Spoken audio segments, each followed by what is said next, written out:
Dusk slips across the Appalachian foothills like a slow tide, and with it comes the old whisper. Somewhere beneath these ridge lines lies a vein of impossible brightness, a silver scene that promised fortune and delivered only shadows. Travelers in the Red River country tell of a curse that never sleeps, a rumor older than state lines and survey stakes, a secret called Swift's Lost Silver Mine, still said to be hidden in the folds of Kentucky's rugged hills, where the forest seems to listen as you breathe and remember more than it reveals. The story arrives with maps that don't agree, journals that contradict themselves, and a name that unthreads into many faces. Some claim Jonathan Swift sailed from the Atlantic and slid inland with traders and long hunters, slipping past the crown's gaze in the uneasy years before Revolution.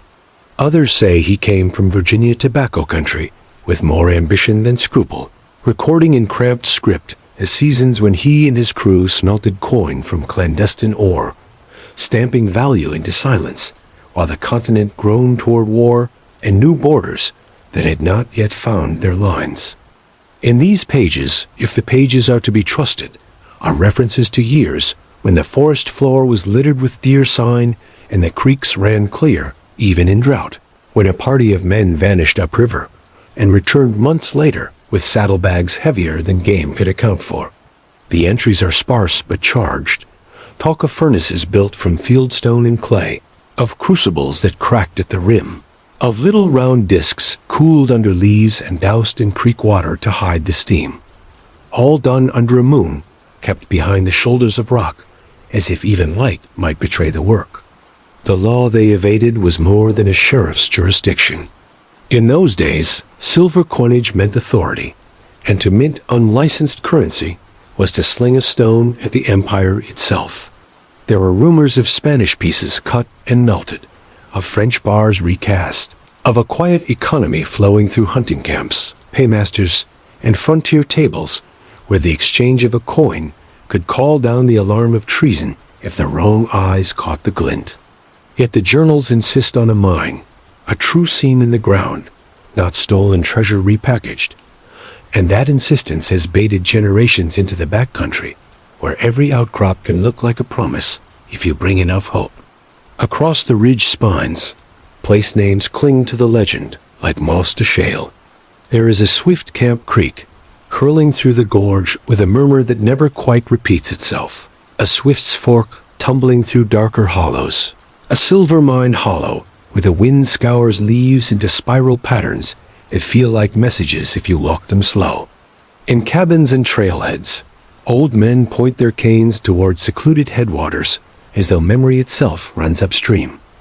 Their gestures tracing routes older than fences, older than counties, older even than the old road that shadowed the buffalo, and the people who knew these hills before maps were inked.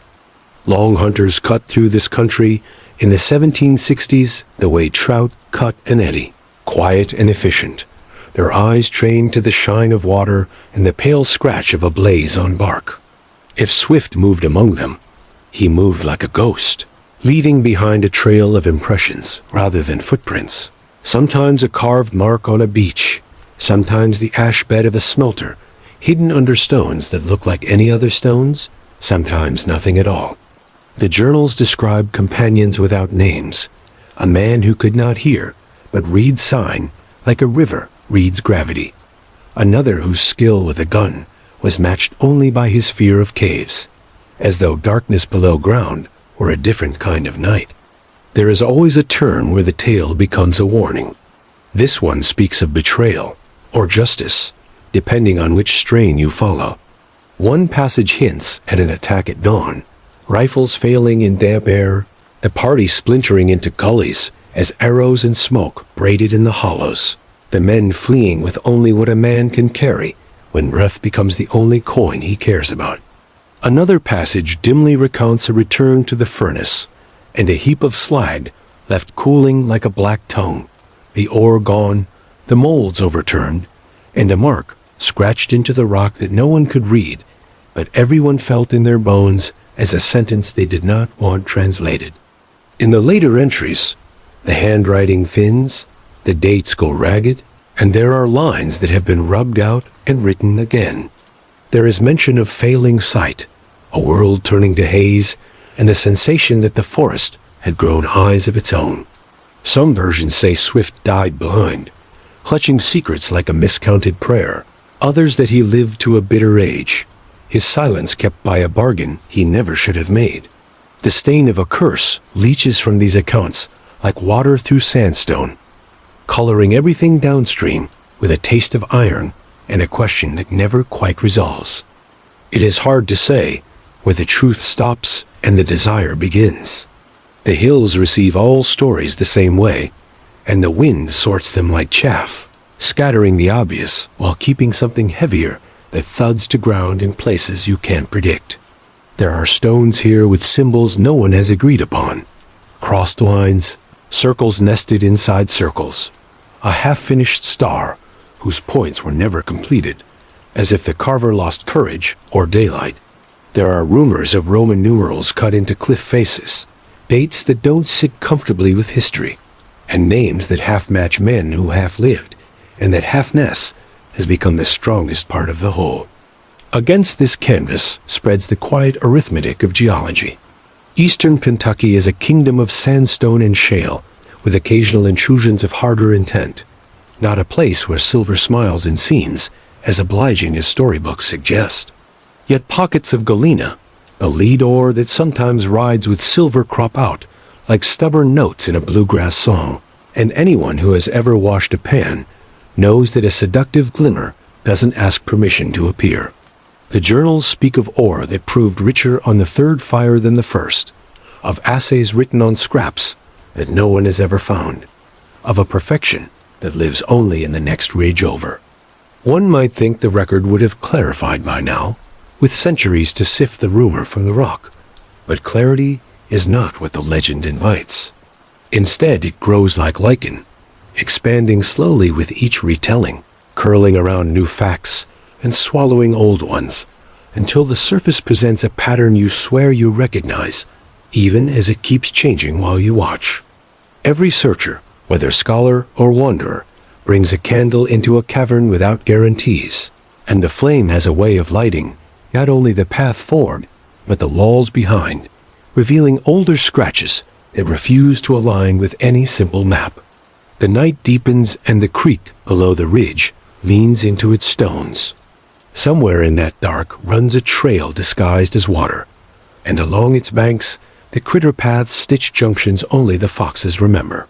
The story says that when the air is dry and the moon reluctant, a metallic odor rises from a certain place in the gorge and hangs like a question you can smell in your throat, a scent that sends some people back to camp and others deeper into the trees, their footsteps careful, as if the earth might wake and decide something on its own. There are names for that pull, and none of them quite fit. Greed, certainly, though the men and women who come here now speak of history rather than hoard, adventure rather than theft. Curiosity is truer, but that suggests a harmlessness this land has never promised. It feels more like gravity, a slow pivot toward a mass you can't see, but know is there. A patience testing itself against your resolve. Somewhere a journal lies in a cedar chest, or a courthouse drawer misfiled, under a name crossed out and rewritten, and in its margins, a finger once paused, as if to decide whether to draw an arrow or a line, an arrow or a line, an arrow or a line. The path ahead runs through dates and ridges, through signs cut into stone, and signs that never were, through fires built in secrecy, and the ash they left on roots that grew back and covered everything without telling us what happened. If you listen, it sounds like rain even when the sky is empty, a hush that gathers and releases as the hills breathe in their sleep, a cadence like footsteps that never run out of road, even when the map says the trail ends at a cliff that the old ones would have called a threshold rather than a wall. Nearby, under the edge of a ledge that never sees noon, a vein of damp earth is marked by a stain, the color of old coins, and the shape of a hand. Some say it's mineral, others say it's memory. A place where whatever happened keeps happening in a loop too slow for our clocks, but urgent enough for the animals to avoid when the light gets thin. If there was ever a key, it was made of something softer than metal, and if there was ever a curse, it was written not in words, but in the way these hills lean together when the wind turns, as if hearing something coming from beneath rather than above, and waiting for whoever is patient enough to listen without moving. Under a morning sky that smolders pale and low, the gorge unfolds like pages too damp to separate, and the creek sings in a tongue that sounds comfortable around stone. If the journals are to be traced, they move from river to ridge in a rhythm that once made sense to men who read horizons like letters, a progression of known crossings and uncertain shortcuts. The Ohio River gleams to the north like a corridor of future states. The Kentucky runs brown and stubborn through its meanders, and the Cumberland whispers from the south with rumors of buffalo roads beaten into permanence long before anyone thought to name them, as if naming were a kind of ownership instead of a plea. To move with those older maps is to follow edges. There is a gap where the wind changes temperature by a degree your skin notices and your mind files away. A salt lick where the earth bleeds minerals into a pool animals keep glossy with their tongues. A stand of sycamore so white it looks like a cluster of bones laid neatly by someone who cleans as they go. The journals mention a lick where the horses would not drink, a ridge where the flint napped too easily to be trusted, and a shelter under rock that held the ember of a previous fire in its frayed center for a day longer than any of the men thought admissible to reason.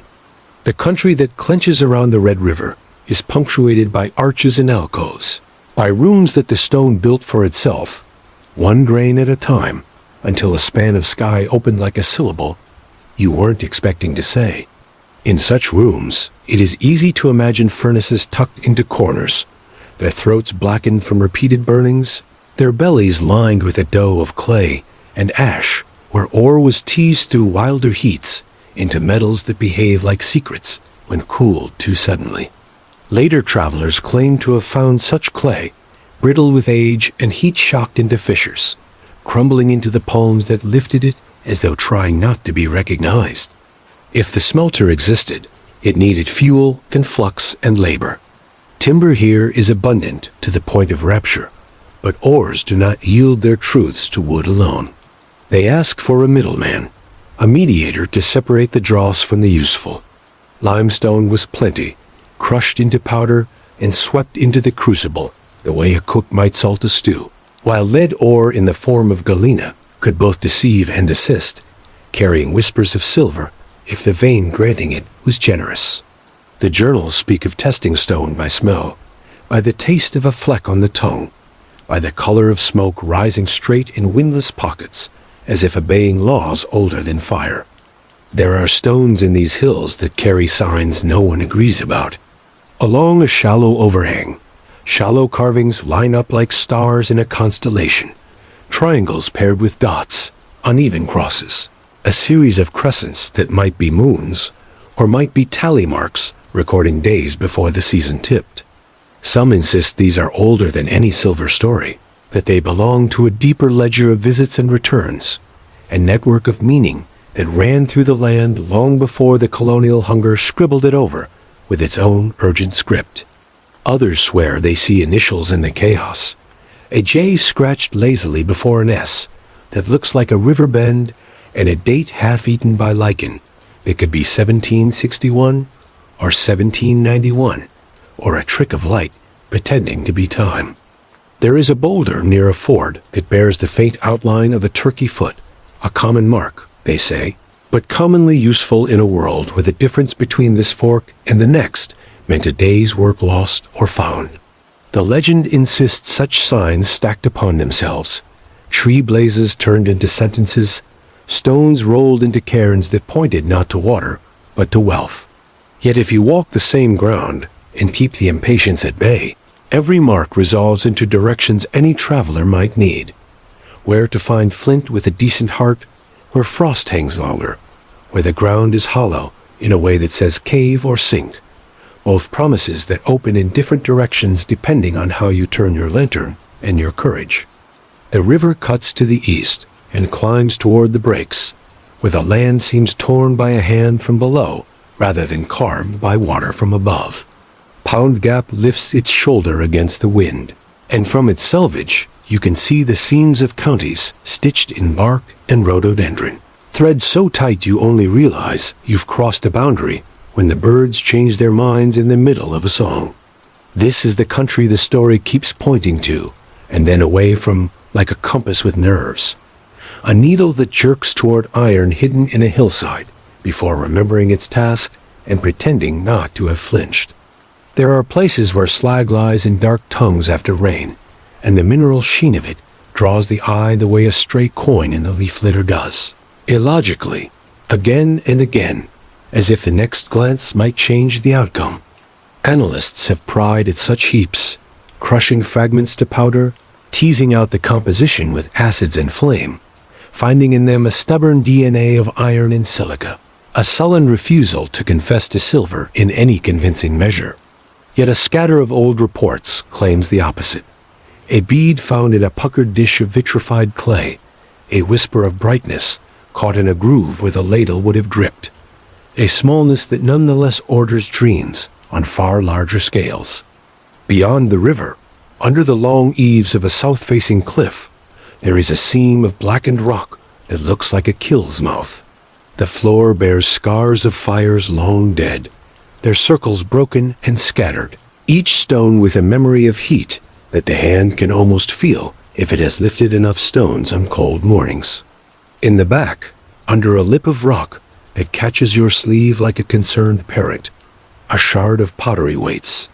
Its curve suggests a bowl that once knew flame more intimately than food, clay tempered with something that rang under a fingernail tap, even after centuries tried to gentle it. It sits as if placed, as if any more hiding would be pretending, as if any less would be bragging. There are creeks named for silver, where no bright metal ever showed itself, at least not to those who wrote things down, and hollows named for swift, where his foot may never have fallen, at least not according to those who claim to have seen the actual map. The map itself is a chimera that changes under scrutiny. In one version, the route tracks a major watercourse with almost pedantic loyalty. In another, it jumps like a spooked deer from ridge to ridge, as if water were an inconvenience rather than an ally. The distances don't tally, the angles sulk under a straight edge, and a rock called the Sentinel that anchors one drawing bears no resemblance to any stone anyone has shown since. That is the problem and the magnet, that echo between something found and something not found that keeps the eyes widening, on a slope where reasonable people would already be thinking of lunch. The journals don't agree with the marks, and the marks don't align with the ground, and the ground, when it yields anything at all, offers items so modest, a sane mind would let them pass. But the sane mind is not what this country calls forward when the mist low crawls along the creek bed, and the crows argue over the same branch as if possession were something the air concedes. There is a bend where the water tightens, and a shallow bar asserts itself. And from there, the bank rises into a bench of soil that feels older underfoot than the cut bank across, as if the river merely borrowed the far side and owns this one with a seriousness it doesn't articulate. A little way back, under ferns that refuse to commit to either upright or prostrate, a line of stone smolders in the shade, not a wall, not a natural talus, not anything with a comfortable name. If those stones held heat once, they have surrendered it by now, yet something in their arrangement nags, like a word on the tip of the tongue when you know only that it contains the letter you most want to use. At the edge of that bench lies a scrap the color of ash and rust, a broken skewed of something that used to hold and now will not. Lift it, and it flakes in your palm as if offended by light, as if happier in the soil it was taking it back. Its underside reveals a glaze, a memory of fire smoothed into a skin that glints at a certain angle with a promise most would dismiss and some cannot. At that angle, you can almost imagine a ladle hovering above, a drip held, a decision paused and then made, and the sound of something falling heavier than water into a pool that will not tell you what it held. The creek moves on. The map in your head tries to follow and fails, tripping over its own certainty as the ridgeline curves in a direction it did not propose beforehand. Even the sun plays tricks here, bouncing from cliff to cliff until it seems afternoon in places, while you still smell morning elsewhere. The sense that you are within the coordinates, but not within the meaning, grows like a vine, looping back on itself, finding purchase in the cracks of your patience, demonstrating the oldest lesson these hills know, that the truth of a place is in its turns, not its lines, and that the difference between proximity and discovery is as wide as a river can get when the hills decide to make a point. Night does not fall in these hills so much as it rises from the creek beds and the hollows, filling the forest from the bottom up, a tide of shadow that climbs with its own tide tables no calendar has mastered. In that ascent, the legend's darker veins begin to show the way ore reveals itself in a fresh cut, with reluctance and sudden candor. The curse breathes easier in this air, not as a spell cast by a single hand, but as a sequence of misfortunes that found each other and learned to walk in step, a procession of bad luck, rehearsed and refined until it seemed choreographed by the land. The journals, in their later entries, tilt toward omens. Birds breaking flight patterns, a fox watching from too close for comfort, a taste in the water that meant something to men who trusted such tastes. They describe a return to the furnace site to find it fouled by hands other than their own. And in that fouling the mood turns from secrecy to fear, because secrecy requires control and fear respects only its own echo. A token is mentioned, left on a flat stone, a small disc hammered thin and inscribed with a mark no one confessed to. And it is that disc that begins the whisper about a curse even observers with fresh skepticism cannot fully dismiss. There are accounts of men going blind. Perhaps it was age, perhaps glare on snow, perhaps the vapors of mercury, if mercury ever touched their work, perhaps just the unfair arithmetic of bodies wearing down on roads that did not believe in convenience. But blindness in a story like this is not just a condition. It is metaphor's favorite mask, and it fits too well to ignore. The narrative tightens around the image of Swift nearing the end in a dim room, tracing maps on wood he cannot see, but remembers with a stubborn fidelity, insisting that the way still exists even as it erodes under other men's boots. The curse breathes through violence, too. One entry hints that a man was left in a cave to guard what could not be carried, shackled not with iron but with obligation, a bond that tasted like betrayal, no matter how you dressed it. Another tells of an ambush traded for an ambush, a volley from shadows fired into shadows, the aftermath more silence than corpses, which is worse, because silence turns everything into an unresolved chord. Later retellings embellish with names and relationships, with debts and rivalries, with a deaf companion who knew the route by touch and count, and whose death erased a score that could not be recovered. By the 19th century, the story had climbed into different saddles. Soldiers during the war between North and South heard the old whispers and let their scouts wander, or discipline should have tugged them back. And there are reports then, as morning fog of a patrol that never rejoined its unit, the explanation swallowed by a sinkhole, a mile from where anyone expected terrain to change. Families, too, left their farms when their fields grew stubborn, and the legend's pull grew friendly in comparison, digging in hollows until hollows folded back, collapsing with a sound like a sigh and a permanence no one knew how to argue with.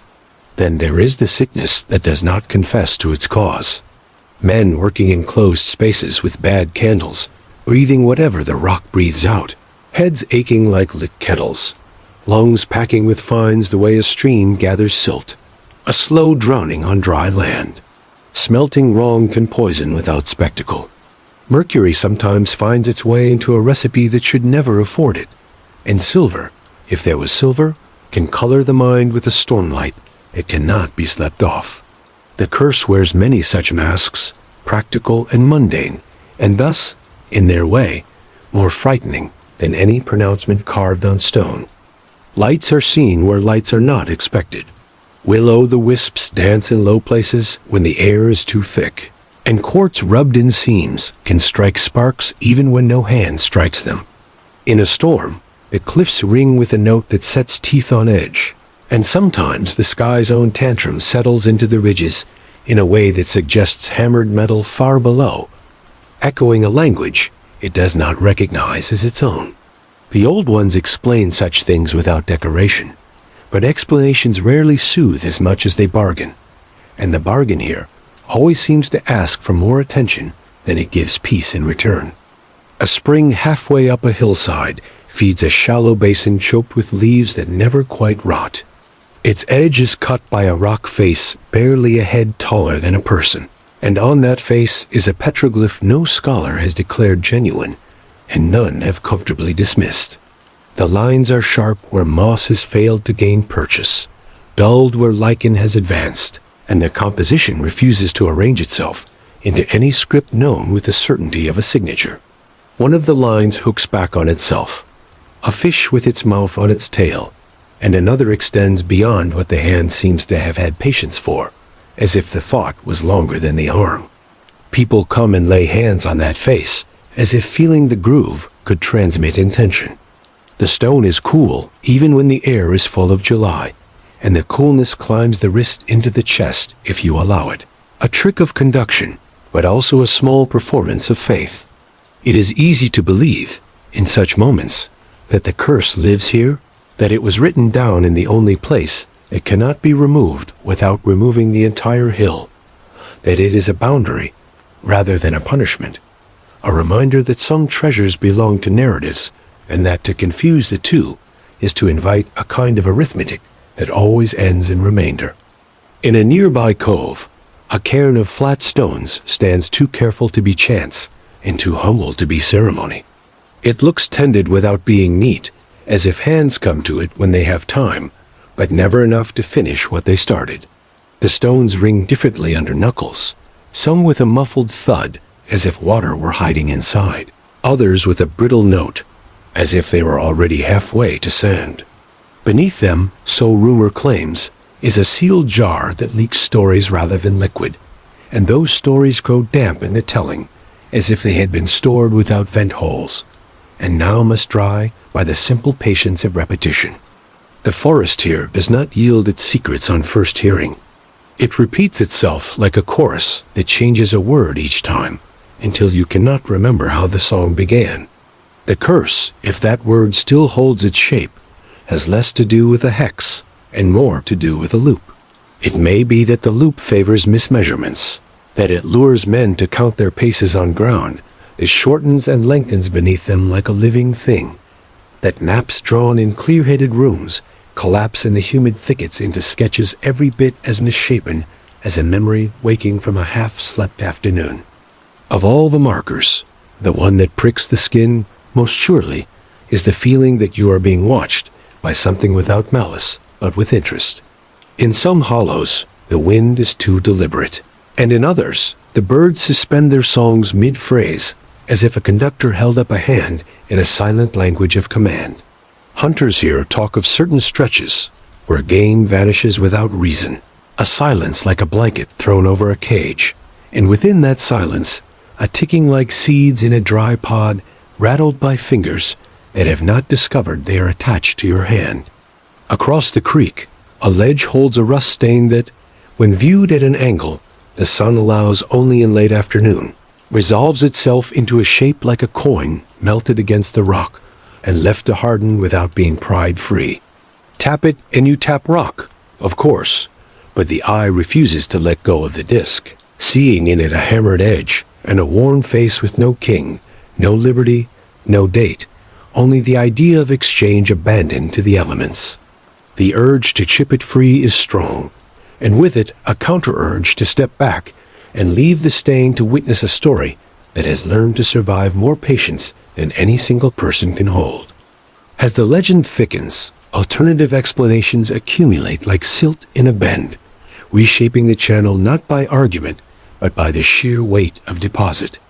There is a suggestion that Swift never mined at all, that he carried inland a legality problem disguised as ore, that the silver he stamped into discs was shipboard plunder scraped from hulls of captured or conveniently missing ships, laundered through a furnace in the hills to cloak it in the respectability of geography. In that version, the mine is a decoy, a stage set erected so convincingly that even those behind the curtain came to believe in the painted depth. In a different light, the silver isn't silver but lead, and the coins were merely tokens, local script to smooth trade when distant economies took too long to respect frontier needs. Lead is abundant not far from here, and ancient works run out of Virginia's valleys, where galena bleeds into hand-dug voids and makes a meal of daylight until lanterns step in. Alloyed and polished, lead can masquerade long enough to mediate a barter, and if a few drops of silver were introduced to refine the performance, who could blame a man trying to stabilize a market that refused to see him as part of its plan? Conspiracies branch like tributaries. Some say that the journals are a palimpsest, a text written atop a text written atop another, each layer intentional, each meant to guide different eyes to different ends. In this telling, the symbols are less trail markers than initiations, moving a reader through lessons of trust and discretion rather than from river to ridge. Orders that dabble in secrecy fraternal and otherwise hover at the edge of this interpretation, not as villains, but as gardeners tending a vine of lore, whose fruit is not silver, but belonging, whose thorns are less curse than gatekeeper. There is the Spanish theory, older than some counties, that knots, swift into a web stretched across continents and carried in the heads of men who preferred not to write things down they could not burn. Spanish silver laced the New World for centuries before English names scraped their presence over it, and the rumor insists that a cache was moved north to protect it from rival flags and found its way into a cave whose breath condemns fire to smolder. That cache, so goes the version perched on this limb, splintered into stories during the Age of Revolution and reassembled into this legend because the land needed a place to store a hunger that had outlived its feast. Geology raises a cool eyebrow at all of this. The Cumberland Plateau does not favor silver with the same generosity the West flaunts, and the chemistry of these rocks tends to suppress the kind of ore bodies that a furnace can bully into surrender without bringing in more helpers than a secret enterprise can afford. But geology speaks in likelihoods, not absolutes, and the survey maps refuse to close every door. There are pockets, small and stingy, where the right sulfides have married the right circumstances, and a bright stain can be coaxed from a stone like a confession from a witness who knows the judge is absent.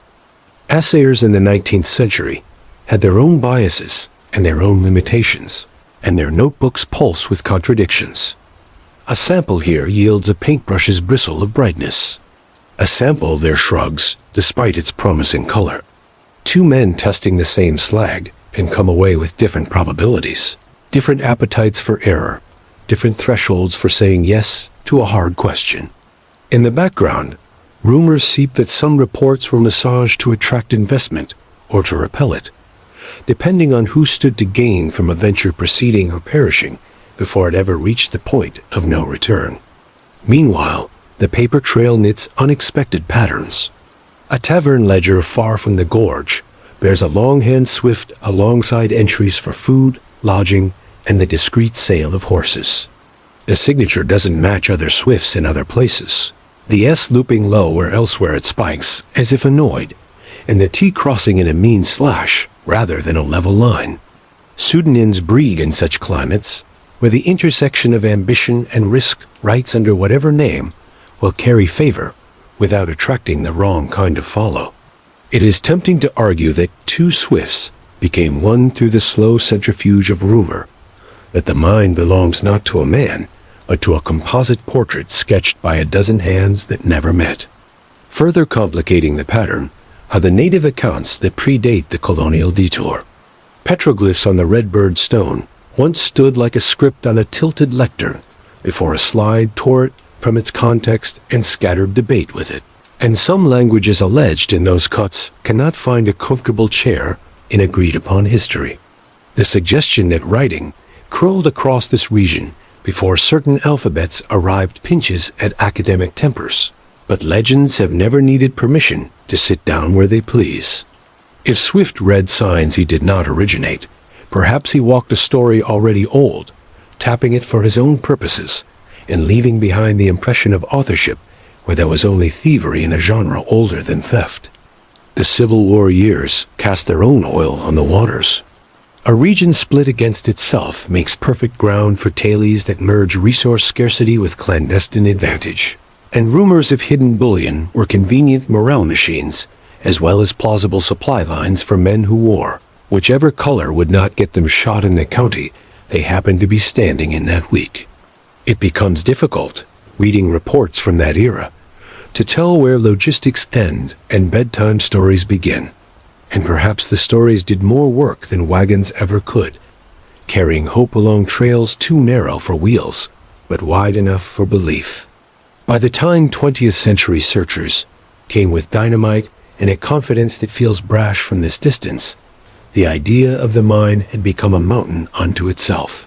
Men with rods doused in open fields where their grandfathers swore a ledge once blinked silver at noon, and women with a better ear for the land teased patterns from lines that men declared random.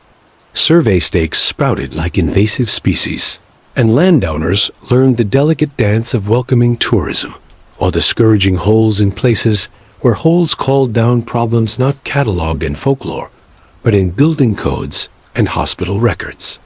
Technology tried to make an honest account. Magnetometers walked the ridges. Ground-penetrating radar hummed over benches. Drones stitched images into models that could be spun and pinched on screens in rooms hundreds of miles away. The tools fainted at the overburden, threw up their hands at the clutter of roots and stone, mistook a ferrous seam for a fortune and a fortune for soil with delusions of metal. If they found anything, they found the outline of desire traced in resolutions too low to carry a confession home. A clarity that blurred as soon as the tool left the ground. What remains, after all these theories pile up like firewood left to season, is the feeling that the story is doing more work than the mind could ever do alone.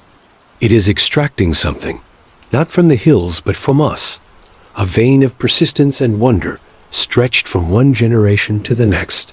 The conspiracy possibilities are part of the ore, a metallurgical puzzle that invites every practitioner to test their process.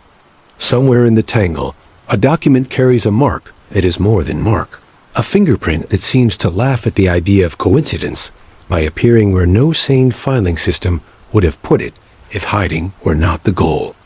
Not far from there, a parcel map shows a sliver of land shaped like a blade with a boundary that makes no sense except to someone who knew that a line needs to bend at a particular tree to keep a particular outcrop inside a particular deed. That tree is gone, but the bend is not, and the outcrop remains, unspectacular to the untrained eye, a fold in sandstone streaked with iron, the kind of place where you might stop only to adjust your pack. At its base, a chink leads to a seam that swallows a drop of water and does not return it on a timetable any creek respects. A small entrance that sits and waits, as if amused by how many times a person can pass a door without seeing the doorknob. Morning fog drapes the low ground in a shawl that snags on saplings and whispers along the snakes of rhododendron like lace catching on thorns. Modern eyes come into this softness with equipment that keeps time to satellites and sees in wavelengths the old explorers would have called magic if they had not already been busy making their own. LiDAR brushes the hills with invisible brooms and reveals old roads like bones under a pasture's green skin. Logging scars, charcoal hearths, long banks where someone once piled earth in a straight line. Because straight lines are the way some ideas insist on traveling even in a world made mostly of curves. Speleologists crawl the earth's lungs, mapping voids with compassion for the limestone that learned to breathe water long before people learned to breathe stories into it. They find cavities where bats coil the night into soft motion, where streams disappear in a dissolved alphabet, where the air changes in subtle grammatical shifts that tell anyone listening that this sentence is longer than it looks. The mine, if a mine there was, could have intersected such spaces or avoided them out of superstition or practicality, and the act of not knowing becomes a data point as essential as any measurement taken with a tape pulled taut across a doorway the rock refuses to formalize. Archaeologists advise a gentle hand, their first principle not greed, but context, their loyalty not to a find, but to its neighbors, temporal and material. They caution that a whole insists on being more than a whole, that it is a subtraction with consequences, that every chunk of slag is an actor in a cast larger than any one legend can afford to pay. Their patience, hard-won and often misunderstood by those who equate care with delay, teaches that a broken shard in a midden can speak louder than a coin in a museum if you learn to listen to the acoustics of absence. And the silver story becomes one of many in a layered conversation the land conducts without raising its voice. The towns that cling to this region's edges have learned to live with the legend as you live with weather, planning festivals that harmonize with its key, decorating signs with picks and lanterns in the same way other places paint apples or anchors. People gather and talk and then go home to the work at hand, fields and shops, and the endless maintenance a life insists upon, even when a myth crowds the porch. The legend feeds tourism on one side and hunger on the other, a balance as old as economies and as delicate as any system that relies on curiosity not tipping into trespass, on wonder not excavating more than a trail can tolerate. At night, the forest returns to itself, its roads swallowed by a uniform dark so complete it feels like a cure for the day's fever. On such nights, the idea of the mind becomes almost companionable, a story told not to inflame but to soothe, an old tune humming under the chirr of insects and the distant cough of a whip-poor-will who can't decide whether to continue courting the idea of dawn.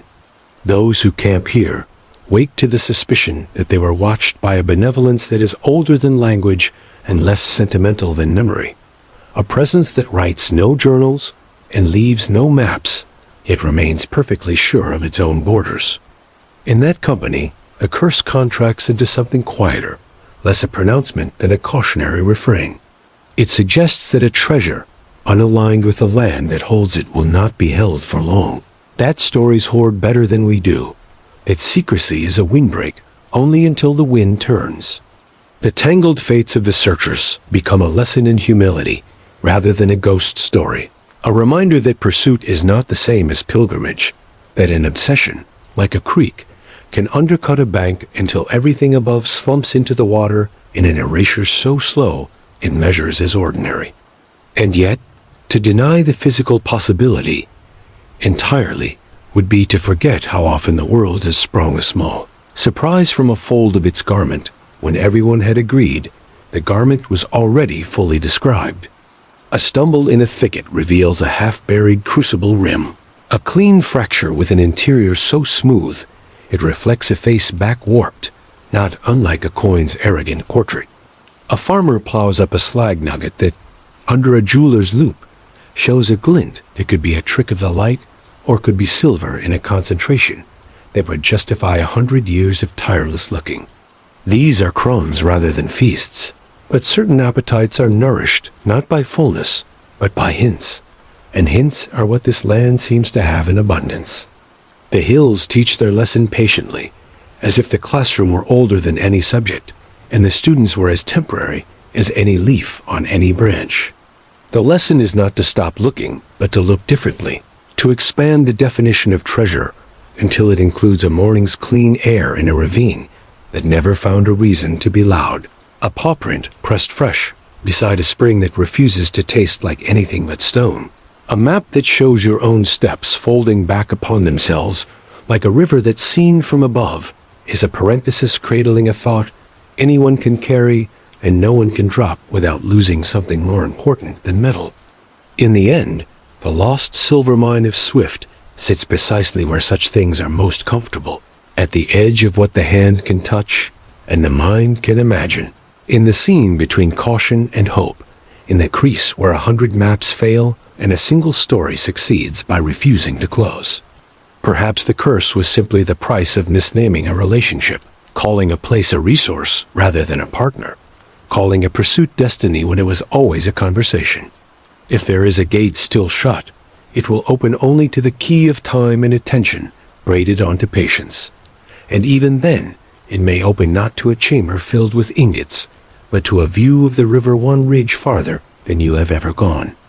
There is a path tonight that follows a small stream through laurel that holds your shoulders as if counting your breaths. The stones are slick, but sure, and the water argues with itself in half-voiced consonants that sound like a language you almost studied once and abandoned for something more practical. In the burr of that language, a noise rises that could be a distant hammer or an owl testing a new note, and the hairs on your arm lift the way a compass needle lifts when it realizes it is about to be watched by iron. You stop without telling yourself to, and in that pause, the hills let down their guard just enough to suggest that secrets are not the important part of what they hold. The stream moves on, and you follow, because following is what bodies do when they trust their feet. The darkness thins into a kind of gray that could be moon, or could be your eyes accommodating what they cannot conquer, and the trail lifts into a notch that smells of fern and old ash. If a furnace ever lived here, it left only the idea of a circle and the conviction that warmth can be remembered by the very stones that once held it. You take another step, and the notch opens into a quiet that feels earned rather than given, and the legend, that persistent companion, smiles without teeth and asks its same old question in a voice too gentle to refuse. Before you drift into sleep, remember mystery is never truly lost, only waiting to be found. If you enjoyed this journey, subscribe for more relaxing ancient mysteries, and let your curiosity guide you deeper.